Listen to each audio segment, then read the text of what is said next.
Label Radio. Yo, my man Rapper Big Pooh in the building. Yeah, that's the hit right there. That's that joint right there. That's the hit. Like I said, when that album came out, I was just shocked. Like, you guys hit me hard because I mean, of course, the sophomore jinx and all the rest of that stuff or whatever, but you guys actually took that and threw it in the trash, and this was better than the first album. That's what's up, man. Thank you.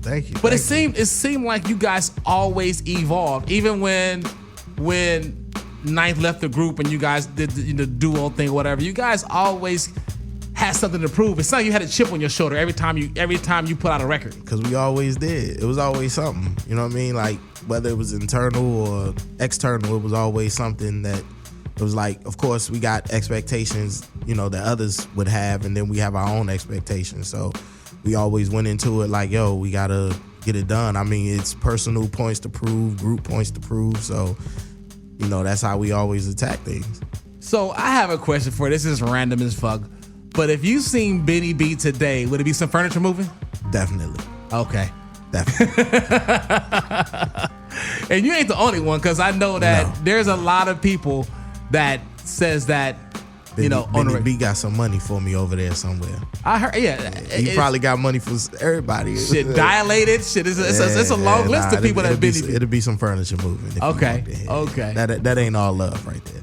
Have you seen him since the split from the label? I talked to him like through email once. Through attorneys? Nah. It was direct email, and it was like, yo, actually the 10-year anniversary of the listening. Like, I emailed and was like, yo, I know we ain't eye to eye right now, but definitely want to just send a thank you out, because without you, the listening wouldn't have became what it became. Like, as far as his form of distribution and all that good stuff. So he definitely opened up a lot of doors for us. So I never forget that. Like, he's part of the history as well. But I ended the email with, you owe that bread. What's up with that bread? And like, what'd he say? I didn't get an email back. Not a thank you? None of that? Nah. He know what it is. Like, I'm on your neck about that bread. Okay. Give it up. You know what I'm saying? That's crazy. So, like, how does it feel to be, 10 years removed, 15 years removed, or whatever, from your first album, and have 18-year-old kids reciting every line and fanning out over your music? You feel old. like no lie, I was at the what was it called? Temple Bar. Yes. I don't even know if it's still at, but the Temple Bar. And this is Pac Div was getting ready to perform. Obviously, this was years ago. And they was getting ready to perform. And this is my first time meeting them. And I was there, and I'm like, yo, I wanted to meet y'all, fans. And they were like, yo, we listened to you since we was in high school. And I was like, don't say that shit. Like, you making me feel so old right now. But I mean, that's just the reality. Like, a lot of these kids, like, I gotta realize, like, I'm 18 years older than a lot of these kids now. And a lot of them that's up and doing it. But the reality is they was listening to us in high school. So it makes you feel like, damn, yo, like, I've been in it that long. It don't feel like it goes by so fast. It doesn't feel like that long, but it make you feel like, yo, I'm big homie for real. So now you are EPMD now. Yeah, I'm big brother. Little brother. Exactly. You ain't little brother no more. Nah, definitely not. And it feels weird. I mean, I definitely, I'm honored, to be looked up to by a lot of these cats. A lot of them doing big things, but it's just still, it's like, yo, nah, I can swim with the sharks too, homie. Like, you know what I mean? I ain't done. I'm older, but I ain't done. But I mean, it's definitely an honor though, man. Okay. You ain't done? Nah, I ain't done. I ain't done. Nah, the new album is dope. So we're gonna get into that. But after the minstrel show, like, is it true that BET banned your music because it was too intellectual or whatever and shit? Yeah, they wouldn't play the video. And that's the crazy thing. Like, that wasn't even the video we really wanted to make. That's just the video we ended up making. And I mean, do you have emails that say that? Nah, I mean, we got first, like, the label told us, and we was like, nah, they ain't say that shit. But then it was like, nah, they said it. And then we got confirmation later from somebody that worked in BET that it was said. Like, it was like, nah, that's too intelligent for our audience. But the crazy thing is, like we were offended, but then at the end of the day, I started thinking, like, why the fuck are we offended? Yeah. The audience should be offended. They calling y'all motherfuckers stupid, not right? us. So it was one of them things. But I mean, at the end of the day, I mean, look where they at now. They don't even play videos. Like, you know what I mean? But it still, it was disappointing. Like, yo, people ain't rocking black with you. Entertainment television and you won't play our video. Like you ended up playing it like a couple times, just like your hand was forced. But yeah, I that's one thing. I don't regret many things, but that's one of the things I regret, that the way we went about it. Like the label's like, yo, just keep it chill, but at the end of the day, it's like, yo, y'all didn't help us out none. Like all of the pool they had at the time, that's when T.I. was there, Fat Joe, Fabulous, Juvenile, like all of them was jumping. They could have flexed their muscle. And it's like, yo, y'all let them step on us, you know what I mean, without doing anything. But so now I'm like, thinking back, I'm like, yo, I should have just was like, fuck it, I should just went balls to the wall and talk that shit. But yeah. I didn't. I played Good Soldier, and that's one of the things I regretted, playing Good Soldier. Hey, but it's a good story now. But it still don't feel good. Nah, it still left a bad taste in my mouth. So let's move on. So you guys did the Chitlin Circuit, and like I said, every time you guys released the project, it surprised me. Chitlin Circuit surprised me too, because I'm like, okay, Minstrel Show was dope. Chitlin Circuit was one of those ones like, wow, okay. 1.5 though. Chitlin Circuit 1.5. Okay. I mean, it's a difference between regular and 1.5. Yes, it's okay. Let me rephrase that. Chitlin Circuit 1.5 gotcha. was dope. The other one was kind of okay. The thing about that was like the first one, it was just songs we had, like, okay, that we wasn't putting anywhere. So we was like, yo, like Fonte, one of them dudes, he don't believe in hoarding music. Like if I do it, it needs to go out to the people somewhere, right? So it's just one of them things like, yo, let's just put the shit out. Like, and then it caught the attention of a lot of people. And then like they was still Koch at the time. They was like, ooh, we want that. So we ended up making the 1.5. So we took some of the tracks we knew we was gonna have problems with if we put out off, and then we just went in and recorded some more. We just filled in the blanks wherever we needed to fill them in. And I mean, actually, because that actually came out before the Minstrel Show, but we recorded it pretty much after the Minstrel Show. Yeah, you know what I'm saying. And then even after that, like after the Minstrel Show, that's when we ended up recording the Separate But Equal joint for the Gangsters Grill for DJ Drama, which was us, all of the anger and frustration we had with how the Minstrel Show was played out by the label, like how the situation played out. We put all of that into the Separate But Equal, which turned into a very aggressive piece of work. You know what I'm saying? So like I said, everything comes with its own set of circumstances for us. And you can always kind of, you might not know the specifics, but you can tell, like, okay, they going through some shit. You can tell. And if the Minstrel Show is my favorite studio album, if I put the studio albums and mixtapes all together, the Separate But Equal is by far the best project you guys have ever put out in my eyes. That's the one where, you watch boxing? Yes. Yeah, okay. So, normally Jim Lampley or somebody be like, oh, he just, or one of the analysts be like, he need to let the hands go. Yeah. That was us letting the hands go. And it was, you can feel it. You can just feel it. It was no holds barred. There was no restraints. It was nothing. It was like, shit, I'm just going to go all, and of course, Drama talking that shit too as well. It just amped you up or whatever. It by far is the best project you guys ever put out as a group. Thank you, man. Thank you. I mean, I enjoyed doing that one because that one was free. It was like, yo, we just, fuck it. You know what I'm saying? We're going to just go in here and talk that shit, and whoever offended, fuck them. Like, and it caught us off guard because, Drama was doing all the, ghetto shit. Like what a lot of people don't realize is if they didn't know Drama before, like Drama is a true head. So he's from Philly, so he has to be. He a true head. And the thing about it, like we had talked about doing the Gangster Grills like before the Minstrel Show even came out. Like we were on tour and we stopped in Atlanta and we was on the tour bus. Drama came on the tour bus and was like, yo, I've been a fan or whatever, and like, yo, let's do a Gangster Grills. We was like, what? You want to do a Gangster Grills with us? And he was like, yeah, fuck yeah, let's do one. So the timing just ended up being right, but that was something that was in the road, like that was in the cards, like for a minute. That's crazy. That's crazy. Yeah. But since we're talking about Chitlin Circuit 1.5, let's get into a couple of joints that are banging out there. This one right here is called War. Ooh. Look at you. I love it. I love it because I haven't heard this in so long. I love it. Let's get into it. This is White Label Radio. DJ Nails are the 1 and 2s. I am Melloe 1. This is Dash. Let's do it. So, yo, like, we need a reunion show or something, man. I'm just thinking about that. It's all good. Man, yo, don't crush my dreams. That's like when my son found out it wasn't Santa Claus. This the thing, right? Yeah, because ain't no damn Santa Claus. Look, this is the thing, right? when you the suit, and I'm not telling people to forget about it, because I mean, obviously it's a part of, you know, we touched people in a certain way. Pause, but. Not faster, but as soon as you realize, like, and come to the realization, like, yo, this is over, right? It's like, yo, it's not gonna happen. Like, you just gotta realize, like, it's not gonna happen. If something was to happen, it will be that much better for you. It's like when you know, it's a surprise, right? Yeah, it's like, you know, okay, I got into work at 8 o'clock and I get off at 5 o'clock, and then every 30 minutes you looking up at the clock, that shit gonna go slow as hell.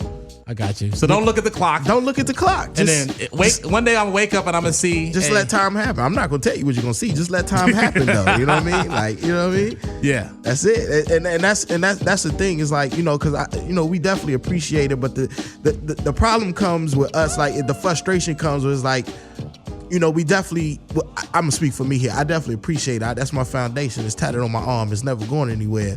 But some people, not you specifically, but some people get so consumed with it. It's like, bruh, we haven't did anything together since 2010, right? It's 2005. You know how much work I got in these streets? Like, are we gonna talk about that work? If you're not a fan, just say you're not a fan of that work, but we gonna talk about that work. So it gets to that point, because I done had interviews where that's all, like, they just want to dig. Like, and the crazy thing is, like, yo, you can go back and check my interviews from 2010 to now, or 2011 when we officially broke up to now. It's like, yo, you're not gonna see nothing different. And it's funny you said I did do some YouTube, and I'm like, yo, but I'm gonna ask anyway, damn it. But I mean, I know it's coming. Like, don't get it twisted. Of course, but that's a good segue, because now this is the part of the show where we talking about the new shit. Awesome. The new shit. See, I don't even have a sheet in front of me. I just got that ESP. Segue, you know what segue, I mean? whatever. And like you said, one thing about you and Little Brother and you as an artist, you guys always evolved and gave us better shit. That's what you're supposed to do as an artist. And you're right, but come on. Now, it doesn't happen most of the time. It doesn't happen very often. That's what you're supposed to do, but it doesn't happen. I always talk about artists that owe me money for buying their albums. Yeah, I got a lot of those. Yep. I got a bunch of those. Yeah, you know, definitely. Especially the singles is banging. I mean, like for example, I'm just gonna throw an example out there. Witch Doctor from Atlanta. Oh yeah, for Dungeon Family. Yeah, he had an amazing single, and I bought that whack ass album. I need my money back. Whenever I bump a check, I need my $12.99. I need that back. But you always evolve. Now it's funny because DJ Nels, when we was going through the playlist or whatever, he's like, you didn't put anything from Sleepers on this playlist. Oh. And I'm gonna be honest with you, I didn't really like that album. You didn't like that album? No, I did not. Actually, it grew on me. Here we go. Here we go. See, you done offended him. You done insulted him. I mean, that album to me is Big Pooh's. Besides this new joint with Apollo Brown, which I really love, so I'm a big fan of Apollo Brown and his collab albums with like Razzcuzz that he just put out, and just his instrumental work. I feel like Sleepers is just completely solid, front to back. Like, I love that album. I bought that album. So I love that album. Let me explain why. Okay. It's because after hearing the Little Brother sound and you guys evolved with the Little Brother sounds, you came with Sleepers and the sound was totally kind of different. So now what I did was, after he spoke on it, after I've kind of let it, you know, I went back and listened to it, and it's not as bad as I thought it was before. But I think I was one of those jaded cats that was a Little Brother fan. I was like, oh my God, where's Ninth Wonder? Where's Fonte? And it just wasn't that. It was different, man. It was different. See, that's the thing about being in a group. Like, everybody had to compromise some of who they were artistically in order to make the group work like it worked. Yeah. So once you step outside of the group setting, then you're free to do whatever. Like, you're free to be you, like 100%. So even like take like the Foreign Exchange, right? The first Foreign Exchange album. The reason why I was on that album 3 times is because those were the first 3 tracks that we did once Tay found Nicolay on the internet. Yeah. And then it only stopped because he played a joint for me, and I was like, nah, I don't want to rap on that, bro. That's not where I want to go. And so he continued, and then he asked me, he's like, yo, would you mind if I ended up doing, like, I was like, nah, do your thing. Because I knew that's not where I wanted to go with it. Yeah. And I understood that. That's where he wanted to go. But as Little Brother, he knew he couldn't do that to that magnitude. Yeah, with you. With yeah. me. Yeah. So, and that's kind of how it played out. So even with Sleepers, I got to do me. So it was Ninth in Crisis on the beats, but it was a different Ninth in Crisis. The sound, it wasn't necessary a little brother. Like basically, this is a little brother album without Fonte on it. Like it wasn't that. It was a Big Pooh. And album. I think as a jaded fan, I was looking for a little brother album without Fonte on it. I mean, that's what a lot of people probably went looking for, and it wasn't that. I still bought it, and like I said, I played it, and I played it recently, and I'm like, oh, okay, I see. Yeah, you can hear traces. Obviously, you can hear traces of Little Brother in it, but it's not a Little Brother project. So I never like. That's always been my thing. I never wanted to make a project that sounded like a Little Brother project. It was just missing Fonte. Like I never wanted that. Plus, my palette was a lot different. Like I grew up, I listened to the native tongues and all that, like the boom bap, I loved it, but I was more geared toward what was happening over here. Yeah. Like that was where I was at with it. So I eventually wanted to make stuff that sounded like that. Yeah. And that's where I ended up going. And now we're here. You hooked up with Apollo Brown. Like Nels just said, Apollo Brown is a godsend as far as new producers or whatever. He makes amazing records with people. How did you connect with Apollo Brown? Me and Apollo known each other for a few years, and it was just one of them things where we always talked about doing records together. And the label he was on, and got my projects on Melloe Music. They actually they hit me like I was the first artist to do a feature on one of their singles when they first started. And he ended up hitting me after I put out the Purple Tape mixtape with Black Milk and was like, yo, I want to do a project with you and Apollo. And I was like, all right, okay, all right. I had heard Apollo and I was like, yeah, I like him, all right. We just couldn't work out the business situation at the time. And so it just so happened a couple years later, I come back and I had the Knots project that I was working on, and I was trying to find a home for it because it was something I was like, I could easily put it out myself, but I need somebody to actually put a little bit of money behind this to make it go. And so I reached out about that, and then it just came back full circle to like, yo, yeah, I want that, and do something with the producers on the label, which was Apollo, Odyssey, LaRange, and Apollo ended up hearing the first joint I did, which didn't even end up on the record, but he heard the first joint I did, was like, yo, this just gonna be me and you, homie. and I was like, yeah, tell dude at the label, we make it happen. So, and that's how that kind of ended up happening. It's dope. It's funny because I bought it on Amazon. It hasn't even came yet. Wow. But I actually listened to it, like the player on Roots, OK Player, whatever. Okay, yeah. I listened to it, streaming or whatever, and I listened to it since I talked to you like 3 days ago. I've been listening to it. Okay. And I was like, yo, this is actually dope. Thank you, man. Thank you. This is actually dope. But I'm a fan. And one thing about me, if I don't fuck with you, I don't fuck with you. That's how it's supposed to be. You know what I'm saying? Like, everybody has sat in that seat, I've actually rocked with you in some way, shape, or form. That's what's up. And this new project, like I said, I wouldn't say it's a rebirth, but it's one of those things that's like, damn, Pooh still got it, and he better than a lot of you new niggas. Yeah, I mean, this is one of them things where I'm always trying to find a way to get better, to be better than I was the last time people heard me. And I mean, for this record, it was a little bit of nostalgia for people because, Apollo is boom bap, the way he chops samples. It's reminiscent of, Ninth. Obviously he has his own little twist on it, but it's similar. So for people, it was that familiarity sound wise, but for me, it was different, like in the way I was writing, like how I wrote. Like I'm a much better writer than I was back then. I'm a much better song writer, a much better artist, like everything. So I was able to put that into what he was giving me production wise, and I just, I had something I wanted to say, and I said it. And your first single was Augmentation? Nah, that was actually the second. The first single was Stop. Okay, so the second single is the best song on the album. Thank you, the second is best song on the album. I'm like, that's one I have on repeat when I listened to it, saying probably 20 times in the last 3 days or whatever. And that by far is one I always kind of go back to. Thank you, man. I appreciate it. The beats, the rhymes, everything kind of mesh very well together. Definitely. I was trying to do the little stagnated flow for the second verse. It just wasn't panning out. But I had a lot of fun making that record. Like I was just in there just going for it. It's dope. So let's get into it right now. Augmentation, Apollo Brown, Rapper Big Pooh, White Label Radio. This is how we do, man. Hip hop talks with legends. Let's do it.